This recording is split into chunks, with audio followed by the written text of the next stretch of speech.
Halo, Assalamualaikum warahmatullahi wabarakatuh. Salam, Om Swastiastu, Namo Buddhaya, salam kebajikan, salam sejahtera untuk kita semuanya. Perkenalkan, saya Giel Siregar dari kelompok 4 selaku Project Manager yang akan memandu jalannya presentasi kali ini. Sebagai Project Manager, peran saya adalah mengkoordinasikan seluruh tim dan memastikan kelancaran berjalannya proyek observasi terkait website Tiki Indonesia ini. Dalam tugas observasi ini, kami akan memaparkan hasil observasi serta jawaban dari 7 pertanyaan yang diberikan. Nantinya setiap anggota kelompok, yaitu Kasiful, Winarlin, Akbar, dan saya sendiri Giel, akan menjelaskan satu persatu sesuai peran masing-masing. Presentasi ini merupakan bagian dari pemenuhan tugas ujian akhir semester untuk mata kuliah Advanced Software Engineering yang diampu oleh Pak Ferda Ernawan, MCS PhD. Baik, kita masuk kepada pertanyaan pertama, explanation on case study and full URL for the website. Kami menggunakan situs website Tiki Indonesia sebagai studi kasus kami dalam tugas ini. URL lengkap dari situs Tiki Indonesia adalah www.tiki.id. Merujuk kepada halaman resmi Tiki, berikut kami rangkum informasi tentang Tiki Indonesia. PT Citravan Titipan Kilat atau Tiki adalah perusahaan logistik terkemuka di Indonesia yang telah beroperasi sejak 1970 dengan jaringan yang luas mencakup 65 kota, 500 kantor perwakilan, 3.700 gerai, dan lebih dari 6.000 karyawan. Tiki menawarkan layanan pengiriman cepat dan terjangkau. Sebagai pendukung utama UMKM, Tiki menjalin kemitraan dengan agen dan platform marketplace. Melihat perkembangan Tiki yang semakin meluas dan cepat di Indonesia, kami mencoba melakukan kajian singkat pada halaman website Tiki untuk mengkaji pemanfaatan teknologi API pada beberapa fitur Tiki, melakukan kajian software testing, verifikasi dan validasi, potensi maintenance cost, dan potensi sistem problem. Baik, kita masuk kepada pertanyaan yang kedua. Berikut ini adalah tampilan dari dashboard Tiki, yang mana nanti masing-masing dari fitur ini akan dijelaskan oleh tim kami. Kita masuk kepada pertanyaan yang ketiga, brief introduction of the website.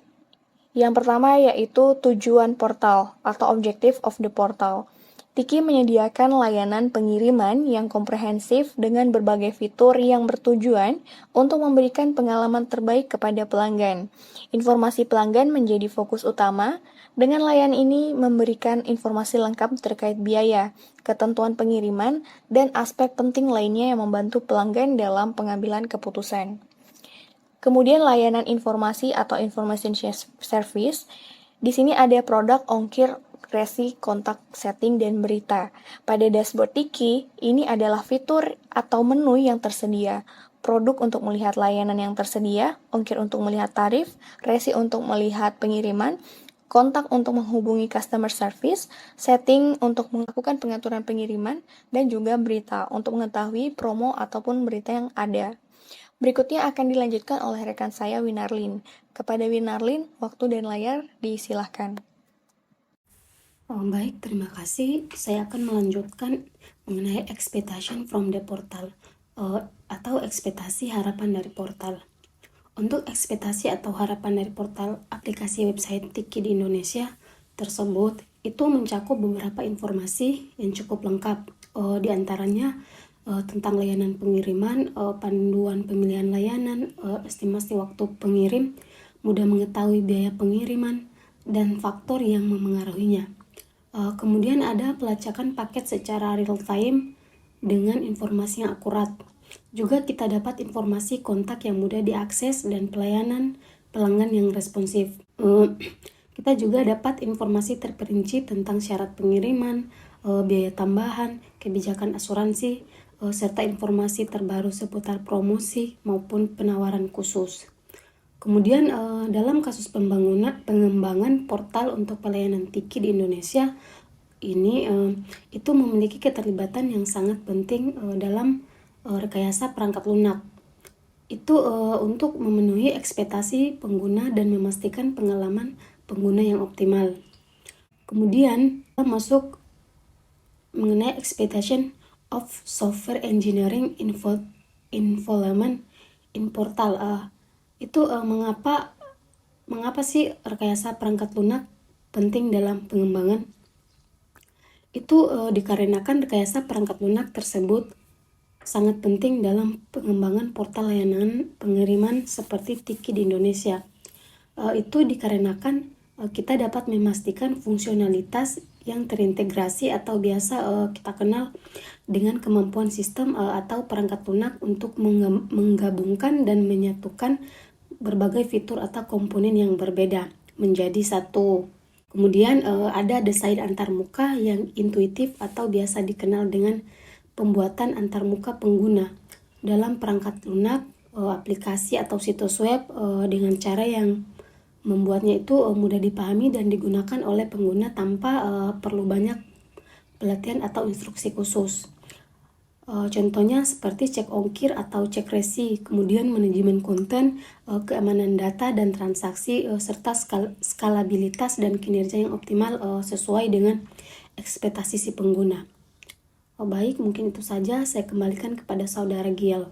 Baik, terima kasih untuk Mbak Winarlin untuk penjelasannya. Selanjutnya kita akan masuk kepada pertanyaan yang keempat. Pertanyaan keempat akan dibantu oleh rekan kami, Mas Kasiful. Kepada Mas Kasiful, waktu dan layar disilahkan.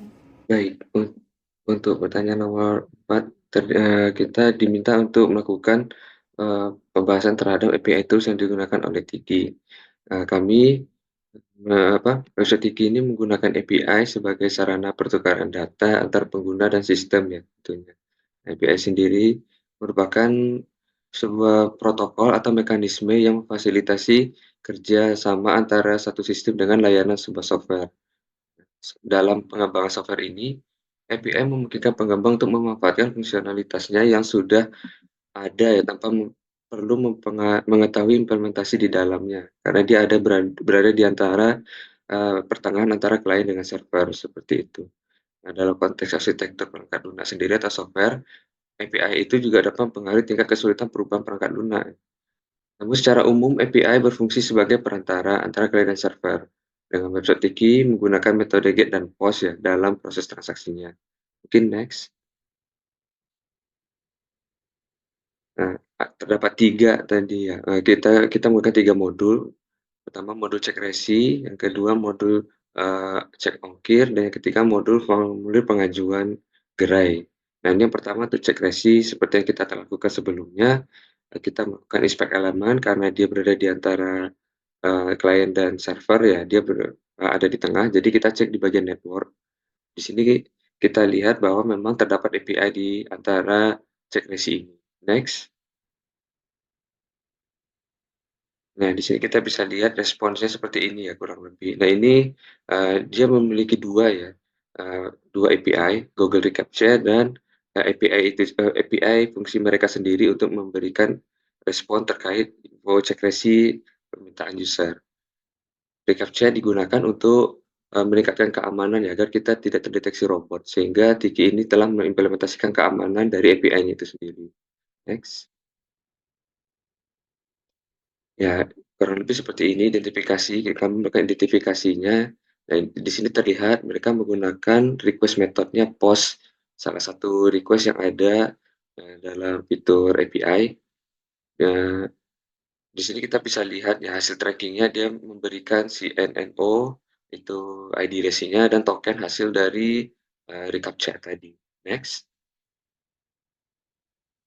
Ya, di sini kita juga sudah lihat ya, di sini ada inputnya 400, artinya server tidak bisa memenuhi permintaan karena memang hanya bisa dilakukan ketika user melakukan aplikasinya. Jika kita lakukan dengan aplikasi lain seperti Postman seperti itu, maka dia akan menimbulkan 400, sehingga dari segi keamanan ini sudah tercakup dengan baik. Next. Mungkin itu salah satu contohnya, mungkin karena mengingat waktu, kami akan melakukan hands on nanti di slide terakhir ya mungkin. Ya, mungkin itu saja. Baik, terima kasih untuk Mas Kasiful penjelasan nomor 4. Berikutnya untuk pertanyaan nomor 5 akan dilanjutkan oleh rekan kami, Mas Ikhtiar Akbar. Kepada Mas Akbar, waktu dan layar disilahkan. Baik, di pertanyaan nomor 5 ini kita diminta untuk menjelaskan satu tipe verifikasi dan dua tipe validasi yang digunakan di dalam aplikasi. Di model bisa diterapkan dalam melakukan pendekatan verifikasi dan validasi. Dalam hal ini kami melakukan modul cek ongkir. Modul ini akan dicek menggunakan modul desain untuk verifikasi dan untuk validasi menggunakan unit testing dan acceptance testing. Dengan studi kasus yang kami lakukan, kami melakukan unit testing untuk modul cek ongkir. Pada tahapan verifikasi, kami menguji satu modul dari sekian fitur yang ada. Modul yang kami cek yaitu cek ongkir. Tahapan yang kami lakukan adalah dengan melakukan inspeksi peninjauan kode atau kode review. Alasannya, dalam hal ini melibatkan pemeriksaan source code secara manual untuk memastikan bahwa implementasi fitur regresi di Tiki Indonesia sesuai dengan standar coding yang telah ditetapkan. Klasifikasinya di sini termasuk ke dalam klasifikasi statis, karena dilakukan sebelum eksekusi program dan fokus pada aspek statis dari source code. Ini merupakan inspeksi terhadap kode pada tab input berat. Bisa dilihat bahwa terdapat kesalahan dalam memasukkan tipe data. Dalam inspeksi kode ini, kalimat yang dibuat dengan warna kuning, di situ mencantumkan bahwa tab input berat, sedangkan input tipenya adalah teks. Yang seharusnya tipe data yang diinput adalah number. Ini merupakan perbandingan dari tab input berat. Di inspeksi kode kedua ini melakukan inspeksi tab kode panjang, di mana di situ data yang diinput adalah tipe data number. Yang kedua, fitur drop down, di mana kita harus memilih menu drop down yang terdapat dalam tab tersebut. Sedangkan ketika user tidak memilih drop down dan langsung mengetikkan keyword, maka pencariannya tidak ada indikasi peringatan atau error, sehingga hasil yang diminta tidak tampil. Selanjutnya yaitu tahapan validasi. Pada tahapan validasi ini kita melakukan unit testing. Alasan kami melakukan unit testing adalah untuk memastikan dan menguji fitur layanan accuracy. Klasifikasinya termasuk klasifikasi dinamis, contohnya pada inspeksi fitur berat di bawah. Oke, next. Selanjutnya yaitu acceptance testing. Untuk memastikan bahwa aplikasi sudah bisa memenuhi bisnis dan ekspektasi dari end user, serta mengurangi resiko keputusan bisnis yang salah. Klasifikasinya di sini juga termasuk klasifikasi dinamis. Contohnya terdapat dalam pengembangan aplikasi cek ongkos kirim dari website Tiki Indonesia. Baik, terima kasih Mas Akbar untuk penjelasannya. Berikutnya kita masuk kepada pertanyaan nomor 6. Sebelum menjawab pertanyaan nomor 6, kita sudah mengetahui bahwa terdapat 4 faktor yang mempengaruhi biaya maintenance untuk post-development software, yaitu yang pertama ada team stability, staff skill, contractual responsibility, dan juga program age and structure. Baik, berikutnya akan dibantu oleh rekan kami selaku software developer team, yaitu Kasiful Aprianto. Kepada Mas Kasiful, waktu dan layar disilahkan. Dalam pengembangan sistem Tiki, jadi setiap perubahan fungsionalitas seperti aturan pengiriman baru atau mungkin peningkatan keamanan dari salah satu fitur, mungkin saya mengambil contoh seperti cek resi tadi, nah itu memerlukan upaya dan biaya tambahan ya dari software developer. Proses ini tentu melibatkan riset, uji coba, pembangunan ulang, hingga unit testing, lakukan hingga sampai V-testing model tadi, sampai akhirnya production. Perubahan pada EPTQ ini juga dapat terjadi sehingga membuat developer harus menyesuaikan integrasi sistem guna menjaga kelancaran layanan tentunya. Jika itu yang nomor satu sudah dilakukan, nah yang kedua yaitu staff skill. Perlunya pembaruan skill karena harus menjaga keamanan, kecepatan, dan inovasi yang tentunya menimbulkan biaya tambahan, dan juga harus menambah biaya lagi untuk mengkaji teknologi tersebut, sehingga perlu sebuah training atau pelatihan itu untuk meningkatkan skill dari masing-masing staff di software developer. Baik, terima kasih untuk Mas Kasiful penjelasannya. Berikutnya akan dijelaskan oleh rekan kami, Mas Akbar. Kepada Mas Akbar, waktu dan layar silakan. Baik, di sini saya berperan sebagai information security. Yang pertama yaitu dalam role yang saya perankan di sini, saya yang pertama melakukan audit keamanan. Di mana dalam melakukan audit keamanan ini harus dilakukan secara rutin. Gunanya yaitu untuk mengidentifikasi serta mengawasi potensi kerentanan keamanan dalam sistem yang ada di dalam TV Indonesia ini. Lalu selanjutnya saya melakukan pemantauan ancaman. Memantau ancaman keamanan yang mungkin timbul dan merumuskan strategi berikutnya dalam mengatasi atau mengurangi risiko keamanan yang mungkin saja bisa terjadi dan menyerang website Tiki Indonesia ini. Baik, terima kasih Mas Akbar. Berikutnya akan dilanjutkan oleh quality testing tim kami, yaitu Mbak Winarlin. Kepada Mbak Winarlin, disilahkan. Baik, di sini saya berperan sebagai quality testing team. Saya mengambil 2 contoh dari 4 faktor tersebut, yaitu contractual responsibility dan staff skill. Yang pertama yaitu mengenai responsibility. Ini merupakan tanggung jawab kontraktual dalam kontrak pengembangan perangkat lunak. Itu dapat memiliki pengaruh langsung terhadap biaya maintenance atau pemeliharaan perangkat lunak. Nah, setelah pengembangan selesai, terkadang pengembangan suatu sistem itu tidak memiliki tanggung jawab kontraktual untuk pemeliharaan, yang dapat mengakibatkan kurangnya insentif untuk merancang perangkat lunak dengan fleksibilitas untuk perubahan di masa depan dan perubahan seperti Tiki ini. Untuk mengatasi situasi tersebut, disarankan untuk menjadwalkan pemeliharaan rutin, memperhatikan persyaratan masa depan, dan mempertimbangkan kemitraan dengan penyedia layanan pemeliharaan. Serta selain itu, perbarui kontrak secara berkala untuk mencerminkan perubahan kebutuhan pemeliharaan atau perubahan dalam tanggung jawab. Kemudian ada staff skill. Kemampuan staff skill ini itu untuk memecahkan masalah pada Tiki. Itu harus memiliki keterampilan teknis yang kuat, manajemen waktu yang efisien, kemampuan komunikasi yang baik, dan pengelola proyek yang terampil. Itu dapat mempengaruhi biaya maintenance perangkat lunak atau sistem secara signifikan. Terima kasih. Saya kembalikan kepada Saudara Giel. Baik, terima kasih Mbak Winarlin. Berikutnya, selaku Project Manager, saya sendiri, Giel Utami, akan menjelaskan faktor yang mempengaruhi biaya maintenance berdasarkan pendapat Project Manager. Sebagai project manager di industri teknologi yang dinamis, kestabilan tim dan keterampilan staf merupakan 2 faktor utama yang mempengaruhi biaya maintenance setelah pengembangan software. Dalam konteks pembaruan UI interface oleh Tiki, kestabilan tim menjadi krusial, mengingat perubahan anggota atau kekurangan personel dapat menyebabkan peningkatan biaya, terutama jika harus mencari pengganti dengan gaji lebih tinggi. Selain itu, keterampilan staf yang tidak termonitor dapat menyebabkan overcost, seperti yang dialami oleh Tiki yang harus memberikan pelatihan untuk meningkatkan keterampilan setiap kali ada pengembangan baru. Oleh karena itu, peran manajer proyek dalam menjaga stabilitas tim melalui penjadwalan yang jelas, komunikasi terbuka, manajemen risiko, dan evaluasi keterampilan staf sangat penting untuk mencegah overcost dalam maintenance setelah pengembangan software. Baik, untuk pertanyaan berikutnya, pertanyaan nomor 7 akan dijawab oleh masing-masing role, dimulai dari tim software developer kami, Kasiful. Jadi sebagai tim software developer dalam proyek pembangunan aplikasi Tiki Indonesia, kami mengidentifikasi beberapa potensi permasalahan sistem yang terkait dengan reliabilitas hardware, software, dan sistem secara keseluruhan. Pada aspek reliabilitas hardware, kerusakan fisik dan overload dan skalabilitas dapat menjadi masalah yang serius dalam mempengaruhi ketersediaan sistem. Kegagalan hardware seperti server atau komputer dapat mengakibatkan downtime, sementara overload atau ketidakmampuan hardware mengenai lonjakan beban kerja dapat menyebabkan penurunan kinerja. Di sisi reliabilitas software, keberadaan bugs atau bad code dalam aplikasi justru dapat menyebabkan crash system dan juga ikut mempengaruhi pengalaman pengguna serta ketersediaan layanan.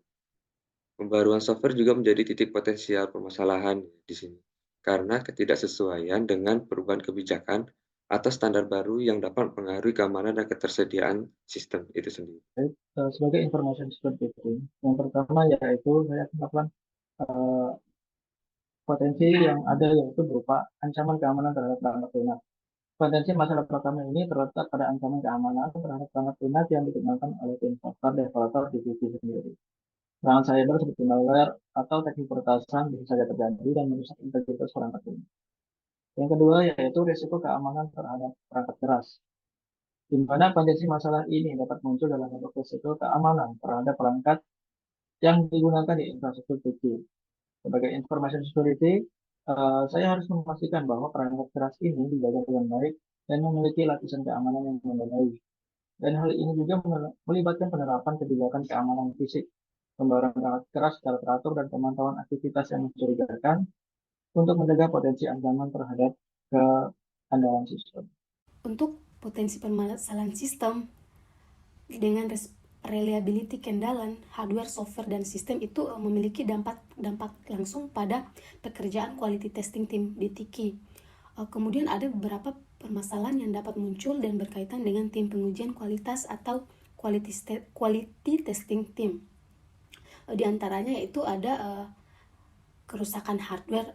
Jika perangkat keras atau hardware yang digunakan dalam sistem mengalami kerusakan atau kegagalan, ini dapat menyebabkan gangguan serius dalam operasi sistem.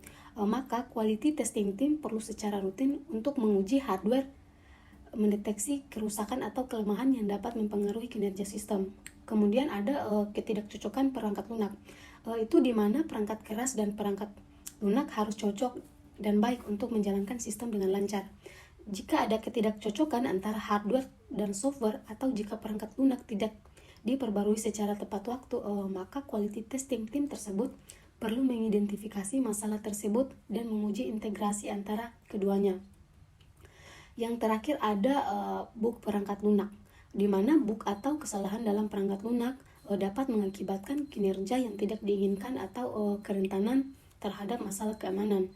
Maka tim penguji kualitas itu bertanggung jawab untuk mengidentifikasi, melaporkan, serta memverifikasi perbaikan dari bug-bug ini.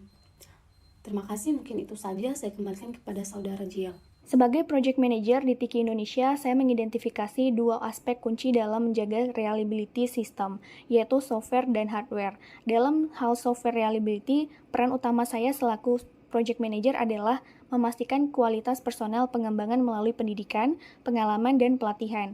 Dengan memiliki tim yang terampil, mulai dari bisnis analisis hingga O&M, tim web TIKI dapat berjalan stabil dan efisien, menjadi daya tarik utama bagi pasar. Sementara itu, dalam hal hardware reliability, manajemen aset terutama database menjadi fokus. Saya bertanggung jawab meningkatkan keamanan aset baik dari serangan online maupun bencana alam, serta memonitor usia ekonomis aset dan merencanakan penggantian dengan memperhatikan anggaran agar proses reliability tidak mengganggu operasional. Keseluruhan peran Project Manager dalam dua aspek ini adalah kunci untuk memastikan keandalan dan keberlanjutan sistem secara efisien.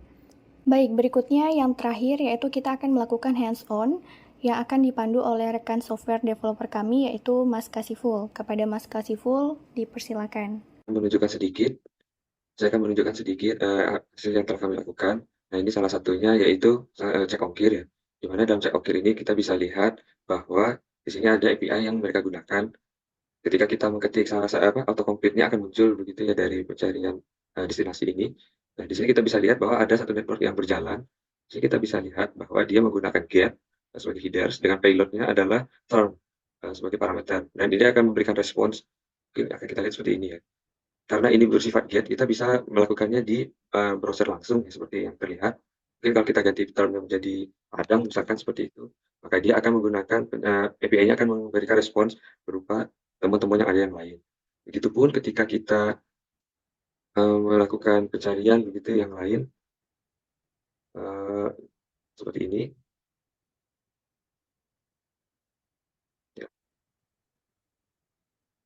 Kita klik, nah ini terlihat bahwa dia menggunakan REST API ya, API-nya sendiri. Setelah itu dia akan memberikan respon token. Token ini juga akan dimanfaatkan oleh API yang lain untuk diisi di sini ya, untuk memastikan bahwa kita adalah manusia.